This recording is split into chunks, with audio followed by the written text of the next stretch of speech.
Hello, beautiful sisters. My name is Maren Bach-Antonson, and today I'm going to be talking about the 7 signs of divine feminine awakening. To introduce myself to those of you that do not know me, I am a Magdalene Rose priestess. I work specifically with women who are awakening their rose codes, that want to illuminate their womb, that feel the inner call of the Magdalene inside of them, and that are ready to return to the temple, both the ancient temple and the inner temple. And today I was just called, I had given this information on a webinar that I was invited to speak on, and it was received very well. And so I wanted to go ahead and make a video about it here for you. And I'll just dive right in. The very first sign of divine feminine awakening is that you will just start to have an inner knowing. Now, when I say knowing, it's not a knowing, it's a knowing, which is the feminine way. The feminine way is to know from the heart, to intuit. It's nothing that we can figure out. It's nothing that we can even explain. It's not logical. It's not analytical. There's just something inside of us that just knows. So that's number one. Number two is that you start to outgrow your previous sort of incarnation within this incarnation. And what I mean by that is it's almost like the life that you were previously living no longer feels in resonance for you anymore. So for example, you might have had a career that you were really passionate and excited about, and then suddenly it just doesn't feel right anymore. It's like clothes that are too tight that no longer feel good. And suddenly you just want to you don't want to wear it anymore. You don't want to go anymore. You don't want to do it anymore. It could also be the same thing for friendships. I know that in my life, there have been many friendships that as I've grown, evolved, changed, shifted into different frequential expressions of myself, that the friendships just no longer have the same resonance or the same match or the same sort of fulfillment that they had at one point. So you start to outgrow relationships. This can sometimes happen in marriages also. You know, a beloved that you've walked with, that's been part of your walkabout for many, many years, and there's not necessarily anything wrong, but you just know, feel that there has been an outgrowing of the relationship. So that's sign number two.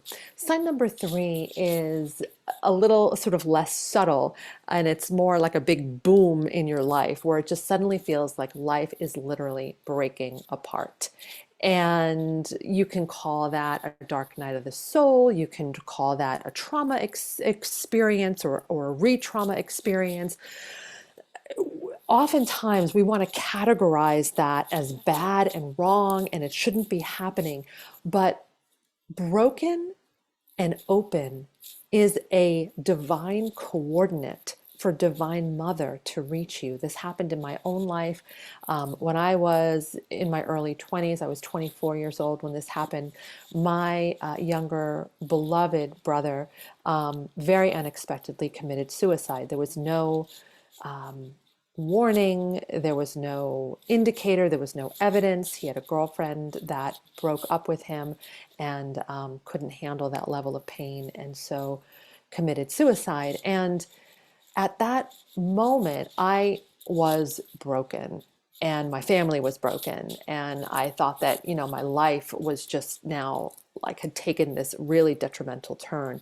And in fact, when I look back at that experience, although this is going to sound really odd, that was the greatest gift of my entire life. Because as I was broken, I remained actually open. I didn't close down. I didn't make this like so it shouldn't have happened, you know, like the resistance that we have to anything when we say it shouldn't be this way, well, that closes the door, then we're not open. But if you remain open when you are broken, then imagine this, your life is breaking apart, but it's also cracking so that light can come in, so that new guidance can come in, so that a higher frequency can start to reach you. So I speak that piece because if you are at that coordinate in this very moment, be there. be present with it. It's not always going to be that way. It will pass. And perhaps this is the greatest doorway into your next level timeline. If you can just sort of be with all of your human feelings and the grief and the fear, the anger or the rage that comes up, and allow yourself to be with it. That's staying open, right? We don't need to spiritual bypass it and pretend, oh, this is happening and it's great. There must be a silver lining. And then we're denying the very real human experience of it. But to be open and broken at the same time, that is sort of that magic gateway. That's sign number 3. Sign number 4 is that sometimes you will begin to get signs and synchronicities. Signs and synchronicities are the language of spirit. And what I mean by that is oftentimes when your guides are trying to communicate with you, when the ascended masters are trying to get your attention, when the councils that you are a part of in, other dimensions are calling you home, they speak oftentimes in this way that is very synchronistic, that is sign oriented. So never write off the signs. Really take them in, sit with them, ask the questions like, where is this leading me? What am I meant to know about this? And have the willingness to trust the signs when you see them. I had a woman in my recent Magdalene Mystery School program, the Master Path program, that after we had a connection call, she told us the story that she went outside and she saw a license plate with the name Marin on it. Marin, whatever that was on that license plate.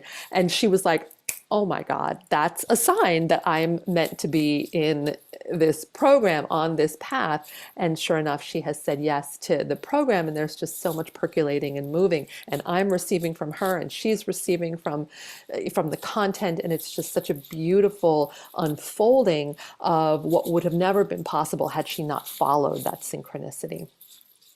Number 5 is that you will start to have a resonance with what I call your 5th dimensional archetypes.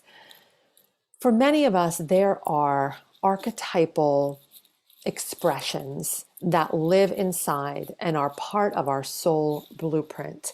And when we are ripe and ready for those archetypal templates to awaken, they will start to percolate inside of us.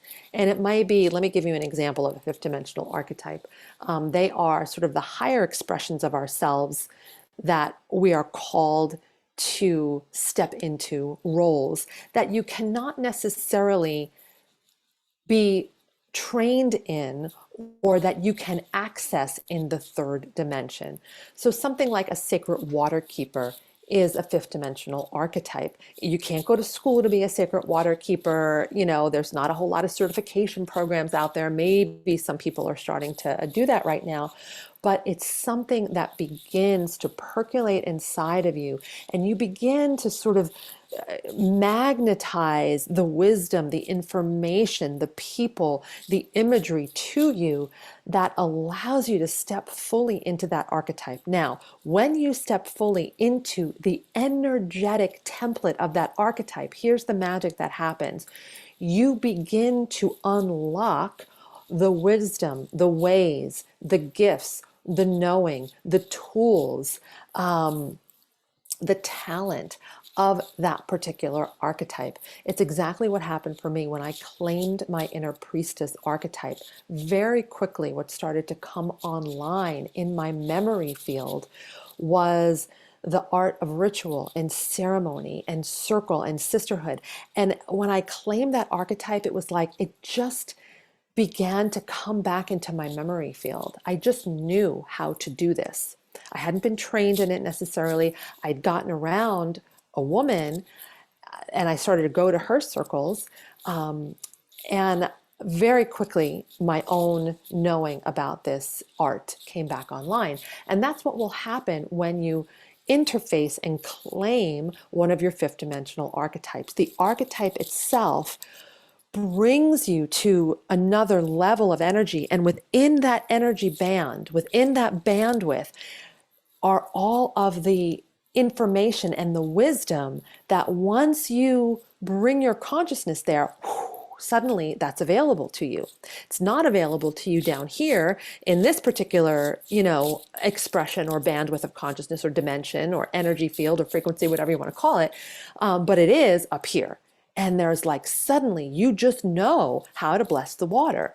You are channeling ceremonies for how to encode and unlock the codes of the water, so that's just one example of what I mean by that these fifth dimensional archetypes will begin to sort of magnetize you and call you. In fact, I have a product on my website that is the 5D Divine Feminine Activation, where I take you through a process where you can begin to feel into and intuitively connect with your fifth dimensional archetypes. And when you claim them, they're like a lock and a key into the next level knowing that you already hold within your soul blueprint. So that's number 5. Number 6 is that you begin to question the matrix that you have been conditioned to trust. And suddenly, what always made sense to you no longer begins to make sense. And there's a breaking down of that old infrastructure. So let me give you an example. When my children were little, they're not little anymore, but they're going off to college now. But when they were little, they were like these little wood nymphs that loved being outdoors and loved nature, like all children in their innocence, right?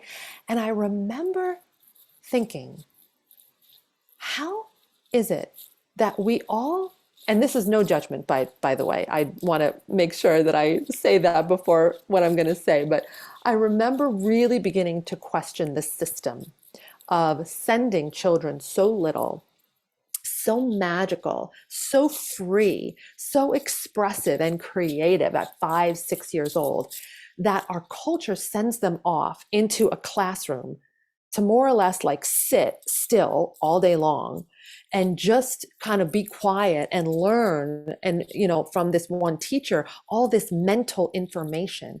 And to me, suddenly, like, that just didn't feel right. And like, how dare I question this thing that everybody else, that I went through, that everybody else is going through, that the entire world is trusting. And yet that began to break down inside of my consciousness, because at that time I was really in that state of divine feminine awakening.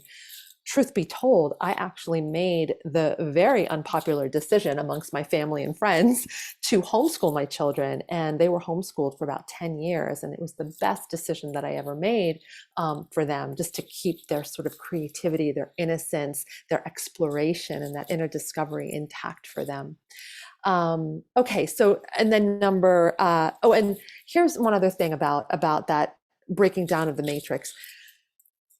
Really what it is a dissension from the head into the heart, from what we've been told and what we've been taught, into really beginning to listen to our own intuitive guidance. Now, your own intuitive guidance may not be the same as my intuitive guidance. I'm not saying that homeschooling kids is the right way to do things. Absolutely not. But for me, I just knew at that time that this way, the sort of the way that everybody else was doing was not right for me, was not right for my particular children at that time.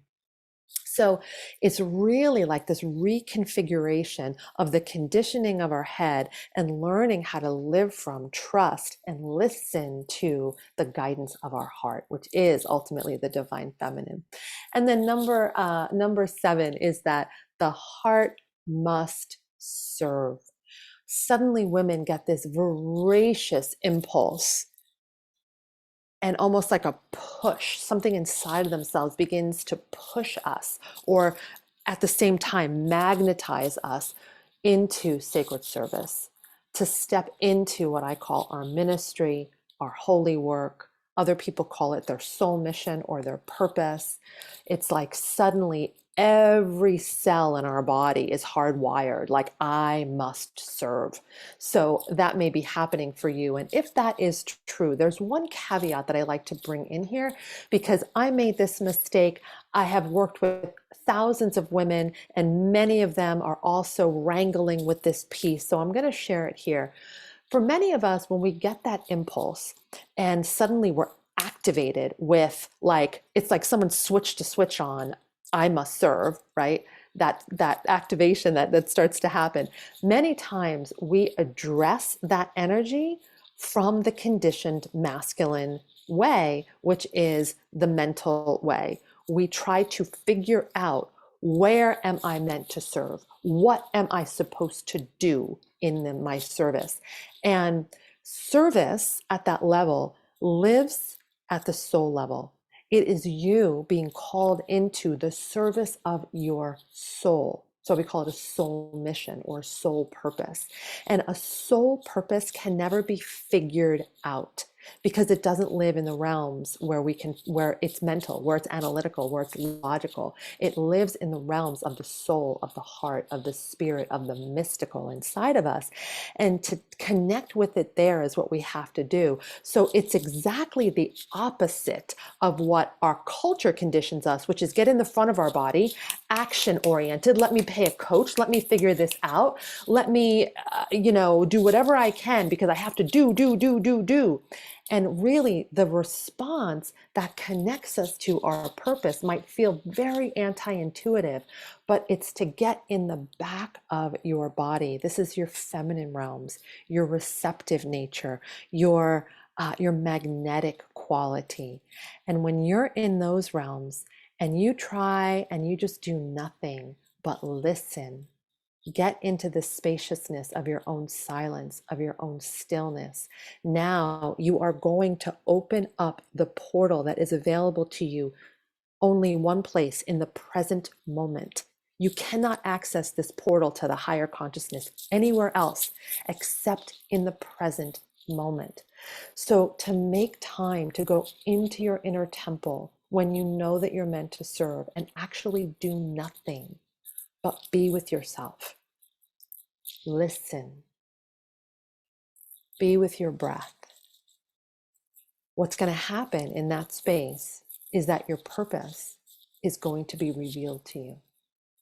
The entire outpicturing of it may not be known, but what you will get are steps, are inspired thoughts, are light notions that percolate inside, and suddenly you know, okay, I have to read that book, or I have to do that person's program, or I have to write about this. And then one thing leads to another thing, leads to another thing, and a purpose unfolds like the rose, because it is feminine, and the rose is the ultimate feminine symbology. The rose is a code for unconditional love. And what is it that is our true purpose? It's to be vessels, it's to be vortexes of pure love and light on this planet, and at this dimension that is so dehydrated for the divine feminine and for love. We are a culture of defendedness and reactivity and violence and war and judgment and separation and fear and scarcity. And the only thing that reverses that is the tenderness, the softness, the presence, the unconditional nature, the acceptance, the allowing, the adoration of mother's love. Because then we melt into that safety and we are instantaneously brought back into divine order. Everything begins to heal. We don't have to heal it. We don't have to fix it. We simply need to make the space so that the divine in us, the higher consciousness in us, can rearrange all of the distortion that we find ourselves in. And so my point is, when you know that you are meant to be of service, stop telling yourself the story, I don't know my purpose. That will only perpetuate the state of stagnancy and not knowing. You do know your purpose. Your purpose is to be love. Your purpose is to share love, to create love in whatever shape, form, way, whether you write a book, whether you hold sacred space for women's circles, whether you start a program, whether you, sing and become a beautiful singer.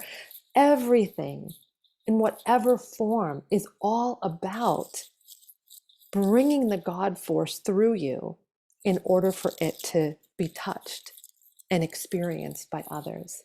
You are an instrument of the divine. You are a vessel for love. You are a vortex of light. That is ultimately your purpose. And other people have said it this way, that your purpose is to simply be in your bliss, is to be your best self. So, what is your best self? It is the divine in you. So, it's the same thing. You're still bringing the divine in you to this world, to the masses, by being your highest potentiality. So that is sign number 7. And perhaps you see yourself in some of those signs. They are not linear in any way. I often say that the divine feminine path is in no way linear. Oftentimes, because of our conditioning, we want to make it that. We want to make it figure outable. But the divine feminine path is a path of, like, it's as if we're blinded and we just have to feel our way. We have to intuit our way. It's not linear. It's not known. We have to go deep into the mystery. We have to be willing to walk the labyrinth rather than the line. And we have to be willing to find ourselves in the unknown, in the mystery, in the mystical, and allow ourselves to remember and to allow it to be revealed. Thank you for listening, and I hope to connect with you at some point soon. Peace.